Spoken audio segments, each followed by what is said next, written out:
Best coaching of the season. 2022 to 2023 Barcelona are charging for the Laliga trophy again for the first time since 2019. Manchester United in the race to become the first English team to win quadruple. Arsenal going for the Premier League title after 19 years. And Napoli also about to break a record that has lingered for more than 30 years. These four teams have witnessed a fantastic turnaround this season. Looking more closely, one thing is common to all of them. Fantastic coaching. Exactly. The manager of these teams deserves all the credit for the incredible work they have done so far. The season is fast reaching climax, and we have taken an early look into these four best coaching of the year 2022 to 23 season. First up, Luciano Spalletti of Napoli. 33 years ago, when Napoli last won the Scudetto, none of the players in the current squad were born. That was the year 1990, when the legendary Diego Armando Maradona led them to the trophy. Since then, their best effort to win the league, especially in recent years, always put them behind the giant teams from the north: Juventus, AC Milan, and Inter Milan. However,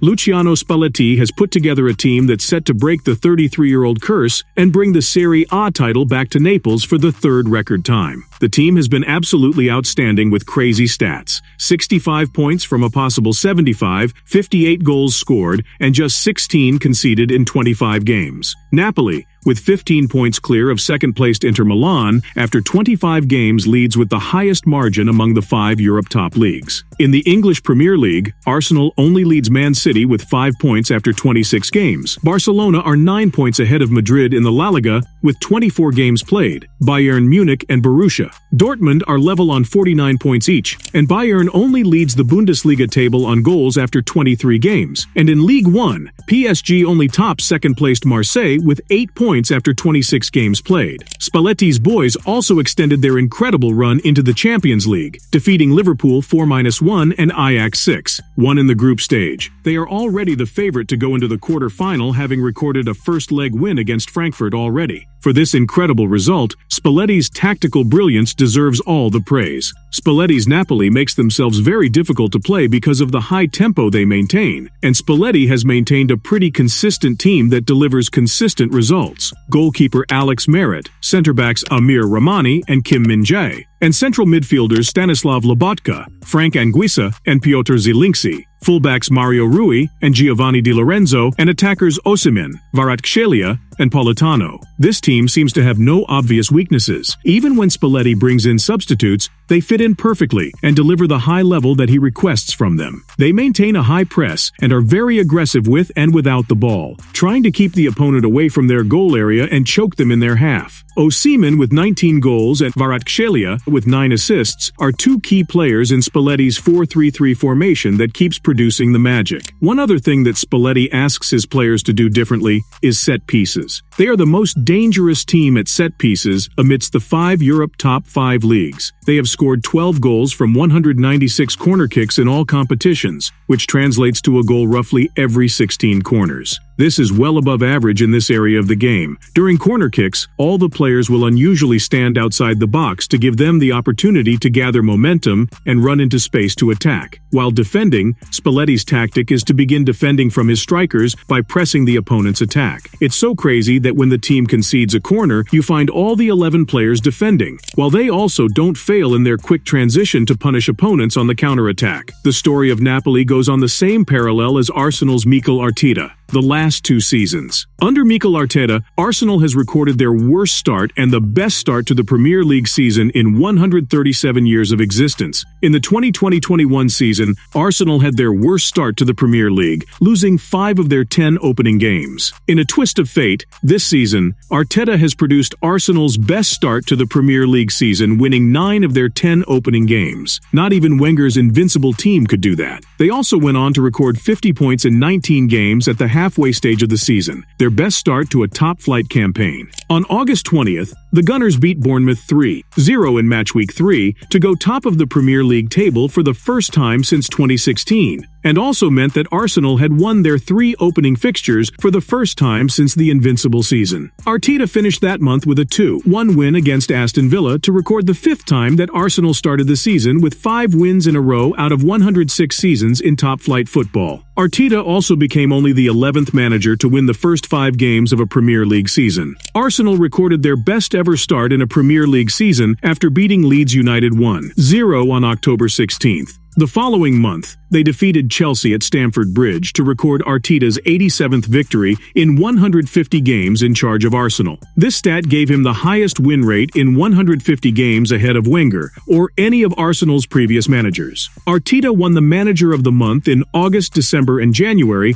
to become the first manager to win the award in successive months since his mentor Pep Guardiola did so in November and December of 2021. He also became the first Arsenal manager to win the award 3 times in a single season, which was also the first time that had happened in the Premier League since Liverpool's Jurgen Klopp won 5 in the 2019-20 season. This season, Arteta's Arsenal has come from a losing position to win 15 points, the highest by any team so far. The peak of it was coming from 2 goals down against Bournemouth to win the game 3-2 with the last kick of the game. It's also their 3rd time to score a late-minute winner this season, and has equaled the club record which happened in the 2004-05 Invincible season. After 26 games, Arsenal maintained a 5 points lead over second-placed Man City, and is looking good to win the Premier League this season. Although Manchester United is not top of the league and is 14 points behind the league leaders, they are charging to be the first Premier League team to win quadruple. The closest to have done this was still Man U in the 1998-99 season when Sir Alex Ferguson led the team to win a treble. Erik ten Hag lost his first 2 games in charge of Man U to become the first Manchester United manager since John Chapman in 1921 to lose his first 2 games in charge. However, he has revolutionized Man U, and he is now set to recreate history at the Theatre of Dreams. On September 4, 2022, Man U became the first team to beat Arsenal in their 10th game of the campaign to halt them from maintaining an unbeaten run in the league. Fast forward to January 11, 2023, Ten Hag's United team has gained huge momentum. They beat Charlton Athletic in the EFL Cup, and in doing so, Ten Hag became the fastest Manchester United manager to reach 20 competitive wins, achieving the feat in only 27 games. The following month, Ten Hag's side beat Newcastle United 2-0 to win the EFL Cup, claiming United's first trophy since 2017. Since axing out Cristiano Ronaldo from the team, the squad has taken the shape of what Erik ten Hag wants. Obviously, he has gotten Marcus Rashford to his best, who has recorded 17 goals and assists so far this season. Deep in the midfield, Casemiro fit Ten Hag's 4-2-3-1, where he's usually been paired with Christian Eriksen before the Danish got injured. Manchester United has only lost 2 of the league games that Casemiro has started. Casemiro ranks 6th in the Premier League for duels per 90 minutes and 20th for interceptions. To put that in context, no Manchester United player was in the top 30 in the league for duels or interceptions last season, so his impact cannot be underestimated. Manchester United is still in the Europa League and FA Cup and is trying its best to keep its top spot in the league. United fans are beginning to dream again that a glorious future awaits United under Ten Hag. Building a new identity perfectly describes the current circle of Manchester United as well as Barcelona. On October 2, 2022, Barcelona went to the top of Laliga with a win in their 7th fixture of the 2022-23 campaign. Just a few years ago,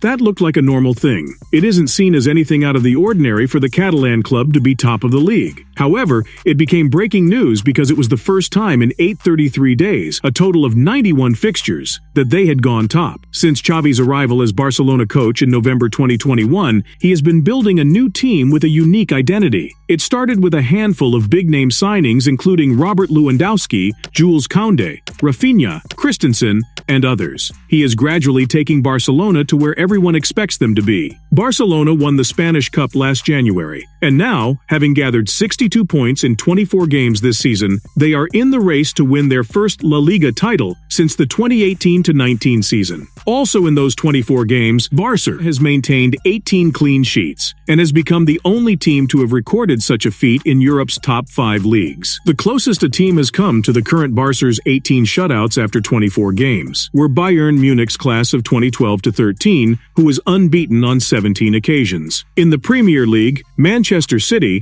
2020-21 and 2021-22, and Manchester United 2017-18 share the record of 14. In Italy, Roma 2013-14, France, PSG 2012-13, and Spain, Atletico Madrid 2017-18, the record is 16. Barcelona's current defense took it to another level and has recorded 18 clean sheets in 24 games. Not just that, but in those 24 games, they have conceded only 8 goals. An astonishing average of just 1 goal was conceded every 3 games. Since the year 2000, no team in the Big Five leagues has ever conceded fewer, and just 2 were able to match that record: Bayern Munich in 2012-13 and Chelsea in 2004-05.